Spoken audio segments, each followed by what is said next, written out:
घर में चूल्हा जल सके इसलिए कड़ी धूप में जलते देखा है। हाँ, मैंने गरीब की सासों को भी गुब्बारों में बिकते देखा है।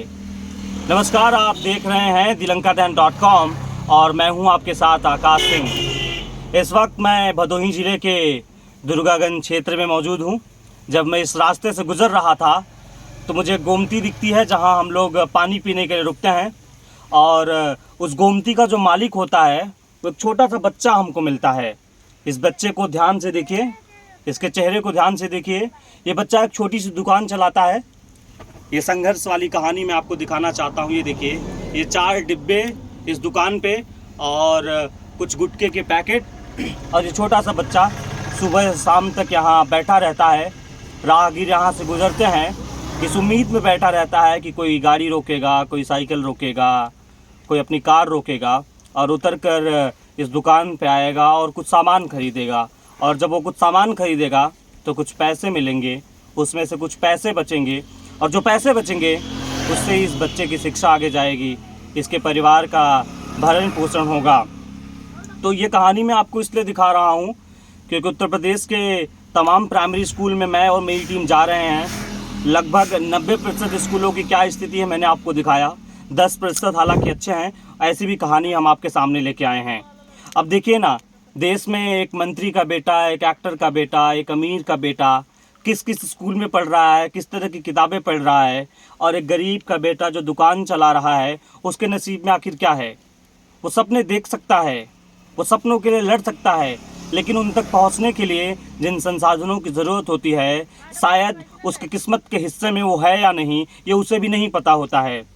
कुछ कहानियाँ यूं भी दम तोड़ती हैं, कुछ सपने यूं ही बिखर जाते हैं, कुछ ज़िंदगी कसमकस की आपाधापी में कुछ कहानियाँ यूं ही पीछे छूट जाती हैं। एक छोटा सा बच्चा जो दुकान चलाकर अपनी शिक्षा दीक्षा को आगे बढ़ाना चाहता है। तो देश के तमाम नेताओं को इस तस्वीर को देखनी चाहिए, और देश के तमाम उन नौजवान छात्रों को भी ये तस्वीर देखनी चाहिए जो संघर्ष कर रहे हैं, ज़िंदगी में कुछ पाना चाहते हैं, ज़िंदगी में कुछ करना चाहते हैं। कभी कभी कुछ असफलताएं हाथ लगती हैं तो वो डीमोटिवेट हो जाते हैं, वो अपने पद से भटक जाते हैं। लेकिन मैं उन्हें बताना और समझाना और दिखाना चाहता हूँ कि पंख से कुछ नहीं होता, हौसलों से उड़ान होती है, मंजिल उन्हीं को मिलती है जिनके सपनों में जान होती है। इस बच्चे के सपने में जान है। हम लोग एक समान शिक्षा की मांग कर रहे थे कि देश के मंत्री का बेटा जो किताब पढ़ेगा वही एक किसान का बेटा, वही एक गरीब का बेटा, वही एक मजदूर का बेटा भी वही किताब पढ़ेगा। जब ये समानता आएगी शिक्षा में तो देश को आगे बढ़ने से कोई रोक नहीं सकता है, और देश में तमाम तरह की भ्रांतियाँ और भेदभाव को मिटाने में ज़्यादा वक्त नहीं लगेगा। छोटा सा बच्चा है जो दुकान चलाता है। क्या नाम है छोटू आपका? आशीष प्रजापति। आशीष, कितने दिनों से दुकान चला रहे हो आप? 2-3 महीने से। अच्छा, 2-3 महीने से। ये लॉकडाउन के बाद खोला क्या आपने? लॉकडाउन में से 4 खोले। अच्छा, लॉकडाउन में आपके चाचा खोले थे, अब आप इसे चलाते हो। तो आशीष, ये बताओ किस क्लास में पढ़ते हो आप? 8वीं क्लास में पढ़ते हो, सरकारी स्कूल में? हाँ। तो ये बताओ मुझे, पढ़ाई लिखाई ठीक ठाक होती है? नहीं होती ना। स्कूल जाते हो तो क्या होता है वहाँ पे? होती पूरा घंटी नहीं चलता। पूरा घंटी नहीं चलता। कौन कौन का सब्जेक्ट पढ़ाया जाता है स्कूल में? गणित और हिंदी। कभी गणित पढ़ा दिया, कभी इंग्लिश पढ़ा दिया, कभी वो भी नहीं पढ़ाया, है ना। किस स्कूल में जाते हो, थोड़ा नाम बताओ हमारे दर्शकों को। Intermediate college. Intermediate college. अच्छा अच्छा। तो कभी क्लास चल गई, कभी क्लास नहीं चली, इसी तरीके का चीज़ चल रहा है वहाँ पे। हाँ, कुछ बहुत ठीक ठाक नहीं चल रहा है। तो दुकान से कितना दिन भर में कमा लेते हो आप? 200 रुपये आ जाता है दुकान से। अच्छी कमाई है यार। फिर इस पैसे का आप क्या करते हो? हाँ? इस पैसे का क्या करते हो? पढ़ाई लिखाई में खर्च होता है पैसा? पढ़ाई लिखाई में, घर गए।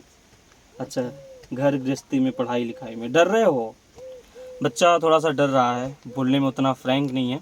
लेकिन आशीष ने हमें बताया कि जो पैसे बचते हैं तकरीबन 150 से 200, ये इनकी पढ़ाई पे खर्च हो जाते हैं, कुछ इनके परिवार पे खर्च हो जाते हैं। तो ये बहुत ही मार्मिक कहानी है। जब मैं देश के बच्चों को देखता हूँ, उनके हाथों में किताबों और कलम के बजाय कुछ और जब मैं देखता हूँ तो मुझे बड़ी तकलीफ़ होती है, मुझे बहुत पीड़ा होती है। काश मैं इन स्थितियों को बदल पाता, काश मैं ऐसे बच्चों को ऐसी ट्रेनिंग दे पाता जो देश के अमीर बच्चों को, मंत्री के बेटों को और बिजनेसमैन के बेटों को मिल रहा है। तो ये तस्वीर है भारत की, ये ज़मीन की तस्वीर है।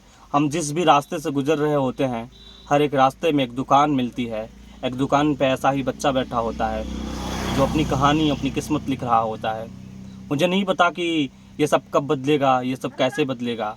सरकारें आएंगी जाएंगी, सरकारें बनेंगी बिगड़ेंगी, मलाई नेता लोग खाएंगे, लेकिन क्या फ़र्क पड़ता है उन्हें अपने विधानसभा क्षेत्र में या फिर लोकसभा क्षेत्र में या फिर उनके प्रदेश में क्या कुछ ग्राफ बढ़ रहा है, क्या कुछ ग्राफ घट रहा है। मैं और क्या कहूँ, मुझे बड़ा अच्छा लगा इस बच्चे से मिलके, इसकी कहानी देख के, इसका संघर्ष देख के मैं भी मोटिवेट हुआ कि ज़िंदगी में हार नहीं माननी है, ज़िंदगी में पीछे मुड़ के नहीं देखना है, ज़िंदगी में बस आगे बढ़ते रहना है और हमेशा कुछ नया सोचते रहना है और करते रहना है, हार नहीं माननी है।